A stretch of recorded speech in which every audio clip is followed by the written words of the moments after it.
അല്ല ഞാൻ പറയുന്നത് ആ വാക്ക് ഉപയോഗിക്കുന്നതിന്റെ പ്രശ്നമാണ്.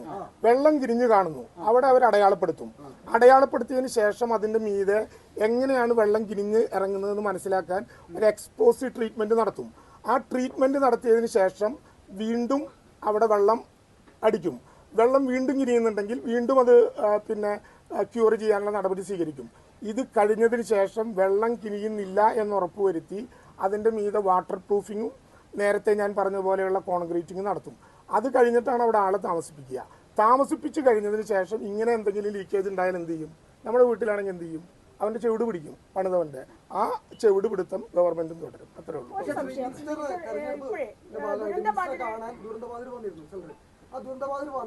ഞാൻ അതിനെക്കുറിച്ചൊന്നും ഇപ്പോൾ അഭിപ്രായം പറയുകയോ രേഖപ്പെടുത്തുകയോ ചെയ്യുന്നില്ല. ഓരോരുത്തരും അവരവരുടെ ധാരണകൾക്കും അവരവരുടെ രീതികൾക്കും അനുസരിച്ച് പറയും. അതിനെക്കുറിച്ച് അനാവശ്യമായ ഒരു വിവാദവും ഉണ്ടാകരുത് എന്നാണ് എൻ്റെ അഭിപ്രായം. അത് ദുരന്തബാധിതരുടെ തലയിലൂടെ അനാവശ്യമായ അപകടം കൊയ്യുന്നതിന് വേണ്ടിയിട്ടുള്ള ഒരു പ്രയാസമായിരിക്കും. ആരെങ്ങോട്ട് പറഞ്ഞാലും ഒരു തരത്തിലും അത്തരത്തിലുള്ള ചർച്ചകൾ തുടരരുത് എന്നാണ് എൻ്റെ അഭിപ്രായം. അവിടെ ഞാൻ എൻ്റെ അഭിപ്രായത്തിന് വിരാമം ഇടുന്നു. അതിനെക്കുറിച്ച് വീണ്ടും ഒരു അഭിപ്രായം ഞാൻ വിടുന്നു.